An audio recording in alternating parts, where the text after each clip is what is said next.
En todo aquel que anteponga el temor al pecado a la sabiduría, ésta perdurará, pero en aquel que anteponga su sabiduría al temor al pecado, aquella no perdurará. He aquí una clara y magnífica formulación de uno de los conceptos básicos del hebraísmo. La sabiduría y el pensamiento están subordinados a la voluntad, que se halla tan intricadamente ligada a las emociones.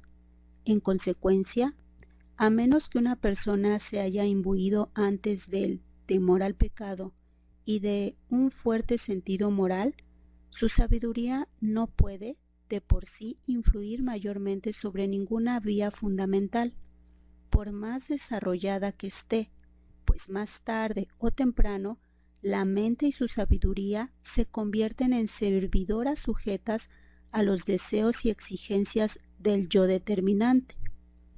Cuando Abraham decidió viajar a la tierra de los filisteos como una medida de autodefensa, ocultó el hecho de que la hermosa Sara era su esposa y anunció en cambio que era su hermana. Más tarde, Abimelech, rey de los filisteos, se sintió herido por el hecho de que Abraham hubiera sospechado que sus súbditos fueran raptores de esposas, puesto que para ellos estaba prohibido tomar la mujer de otro hombre, de acuerdo con lo establecido por una de las 7 leyes de Noaj, que lo consideraban un crimen merecedor de la pena de muerte. Y Abraham respondió: porque dije para mí, ciertamente no hay temor de Elohim en este lugar, y ellos me matarán por causa de mi mujer. Con esto quería significar, por supuesto, que tenéis una ley que establece que nadie debe tomar la esposa de otro hombre, pero donde no hay temor de Elohim, ni la sabiduría ni el conocimiento abstracto de la ley son suficientes para vencer la inclinación hacia el mal. Probablemente encontraréis alguna forma de libraros de mí, y entonces no habría ley que os impidiera casaros con la atractiva viuda de Abraham. Allí donde el temor al pecado no es antepuesto a la sabiduría para servirle de base, aquella no puede perdurar.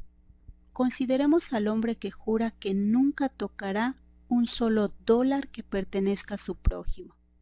Al instante puede agregar: trata de convencerme de que este dólar pertenece realmente a mi prójimo. La sabiduría y la razón servirán a cualquier amo con la misma lealtad. Son precisamente el carácter y la voluntad de la persona los factores que forman el núcleo dentro del cual debe operar la razón. Por las Sagradas Escrituras y la tradición, sabemos que Shlomo tuvo un concepto errado respecto a la ley de la Torá que prohíbe a un rey poseer muchas esposas.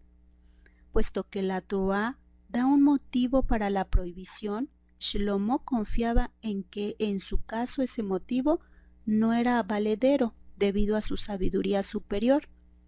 Él podría resistir o vencer las consecuencias previstas. Sin embargo, la sabiduría de Shlomo no lo acompañó en esa circunstancia. Los resultados malignos que la Torá predijo le hicieron sentir todo su peso. El temor al pecado no fue antepuesto y la sabiduría se extravió.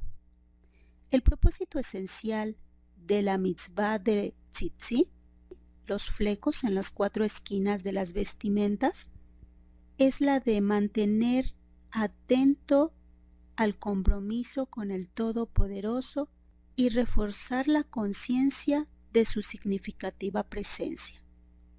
Al ordenar y observar este precepto de tzitzit, la Torá explica: y os servirá de franja para que os acordéis de todos los mandamientos del Señor, para ponerlos por obra, y no miréis en pos de vuestro corazón y de vuestros ojos, en pos de los cuales os prostituyáis. El ojo informa lo que ve, y el corazón responde con deseo, a menos que el temor al Eterno actúe como freno. Todo el intelecto, toda la capacidad de explicación y justificación racionales será utilizada para demostrar que el objeto deseado es bueno para usted, para su salud, que está de acuerdo con el resto de la humanidad, etc. En este punto, que se necesita tzitzi, los sabios dicen, el hilo azul en lo tzitzi nos recuerda el océano, y el océano nos recuerdan los cielos, y los cielos nos recuerdan al Creador. Si podemos desarrollar en nuestro interior el temor reverente por el Señor y su presencia, estaremos en condiciones de controlar nuestros corazones y nuestras mentes, en lugar de que ellos nos controlen a nosotros. La palabra sabiduría, en el sentido que es usado en esta enseñanza, abarca todo el conocimiento organizado, todo el dominio de la ciencia. Es una verdad trillada que los tremendos avances de la ciencia y tecnología modernas se convierten en una maldición o en una bendición, según el caso que se haga de ellas. Si el temor al Señor y el temor al pecado prevalecen en los corazones de los hombres, estaremos en el umbral de una verdadera época de oro para la humanidad. Pero si en lugar de ello predominan las aspiraciones sin límites y la codicia del poder, nuestra sabiduría y nuestra ciencia no perdurará mucho tiempo, pues la jactanciosa civilización se destruirá a sí misma y con ella al mundo entero. En un segundo audio terminaré la explicación de esta enseñanza. En todo aquel que anteponga el temor al pecado a la sabiduría, ésta perdurará. Pero en aquel que anteponga su sabiduría al temor al pecado, aquella no perdurará. Shalom Beatzlaja.